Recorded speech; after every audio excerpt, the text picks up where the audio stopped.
नमस्कार दोस्तों, स्वागत है आप सबका एक कहानी सुनो की अगली कहानी में। आइए बिना देर किए शुरू करते हैं आज की कहानी।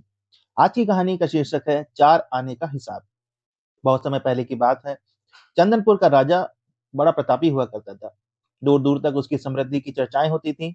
उसके महल में हर एक सुविधा थी, परंतु फिर भी अंदर से उसका मन अशांत रहता था।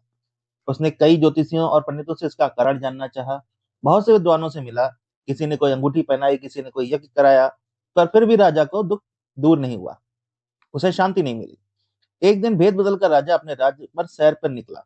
घूमते घूमते वह एक खेत में के निकट से गुजरा। तभी उसकी नजर एक किसान पर पड़ी। किसान के फटे पुराने वस्त्र थे और वह पेड़ की छांव में बैठकर भोजन कर रहा था। किसान के वस्त्र देखकर राजा के मन में किसान के लिए दया आई। उसने सोचा कि इसको कुछ स्वर्ण मुद्राएं दे देते, जिससे इसके जीवन में खुशियां आ जाए। राजा किसान के सम्मुख जाकर बोला कि मैं एक राहगीर हूँ। मुझे तुम्हारे खेत पर ये चार स्वर्ण मुद्राएं गिरी मिली हैं। चूंकि ये खेत तुम्हारा है, इसलिए ये मुद्राएं तुम ही रख लो। किसान ने बोला, ना ना सेठ जी, ये मुद्राएं मेरी नहीं है, इसे आप ही रख लीजिए या किसी को दान कर दीजिए। मुझे इनकी आवश्यकता नहीं है। किसान की यह बात सुनकर राजा को बहुत आश्चर्य हुआ। उसने बोला कि धन की आवश्यकता किसे नहीं होती। आप इस तरह आती हुई लक्ष्मी को कैसे मना कर सकते हैं। किसान बोला, सेठ जी, मैं रोज चार आने कमाता हूँ और उतने में ही प्रसन्न रहता हूँ। राजा बड़े आश्चर्य से पूछा, क्या आप सिर्फ चार आने कमाते हैं और उतने में ही प्रसन्न रहते हैं? यह कैसे संभव है? किसान बोला, सेठ जी, प्रसन्नता इस बात पर निर्भर नहीं करती कि आप कितना कमाते हैं या आपके पास कितना धन है। प्रसन्नता उस धन के उपयोग पर निर्भर करती है। किसान की बात सुनकर राजा को बड़ा आश्चर्य हुआ। तो उसने पूछा, तो तुम इन चार आनों का करते क्या हो? इसका क्या हिसाब है?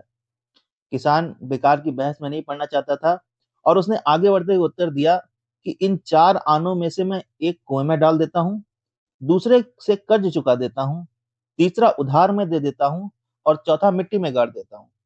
राजा सोचने लगा, परंतु उसे यह उत्तर समझ नहीं आया। वह किसान से इसका मतलब पूछना चाहता था, लेकिन किसान जा चुका था।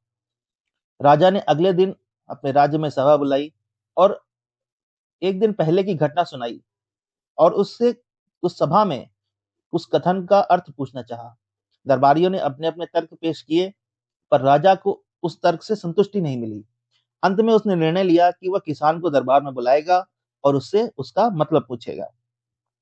बहुत खोजबीन के बाद किसान मिला और उसको अगले दिन सभा में आने का निमंत्रण दिया गया।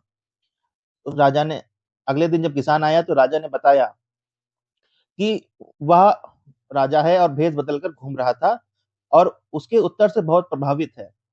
वह उसके चार आने का हिसाब जानना चाहता है कि वह अपने कमाए हुए चार आने किस तरह खर्च करता है और इस तरह प्रसन्न रह पाता है। किसान बोला, हुजूर, जैसा कि मैंने आपको बताया था, मैं एक आना कुएं में डाल देता हूँ, यानी अपने परिवार के भरण पोषण में लगा देता हूँ। दूसरा, मैं कर्ज चुका देता हूँ, यानी इसे मैं अपनी वृद्ध माँ बाप की सेवा में लगा देता हूँ।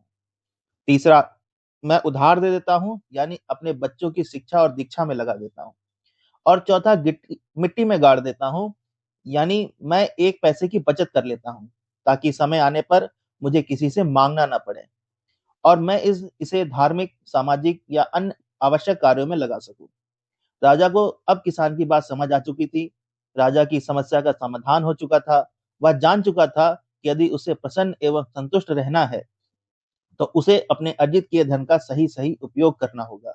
मित्रों, देखा जाए तो पहले की अपेक्षा हम सभी लोगों की आमदनी बढ़ी है, पर क्या उसी अनुपात में हमारी प्रसन्नता, हमारी खुशियां भी बढ़ी हैं? ऐसा नहीं है। पैसे के मामलों में हमें कहीं ना कहीं गलती कर रहे हैं। लाइफ को बैलेंस बनाना जरूरी है। हमें इसको सीखना होगा और इसके लिए हमें अपनी आमदनी का इस्तेमाल पर गौर जरूर करना होगा। नहीं तो भले हम लाखों रुपए कमा लें, हम फिर भी प्रसन्न व संतुष्ट नहीं रह पाएंगे। उम्मीद करते हैं दोस्तों आज की कहानी आपको पसंद आई होगी और अगर आपकी आज की कहानी आपको पसंद आई है तो इसे लाइक करें, कमेंट करें, दोस्तों के साथ शेयर करें। फेसबुक पर देख रहे हैं तो पेज को फॉलो करें। अगर और ऐसी और कहानी सुनने के लिए इस चैनल को सब्सक्राइब करें। अगर आपके पास ऐसी कोई कहानी है और आप चाहते हैं कि उसे हम अपने कहानी में इंक्लूड करें, उसे अपने चैनल पर शेयर करें, तो उसके लिए आप हमें कमेंट कर सकते हैं। हम अपना ईमेल आपको शेयर कर देंगे और वहां पर आप अपनी कहानी हमसे शेयर कर पाएंगे। धन्यवाद।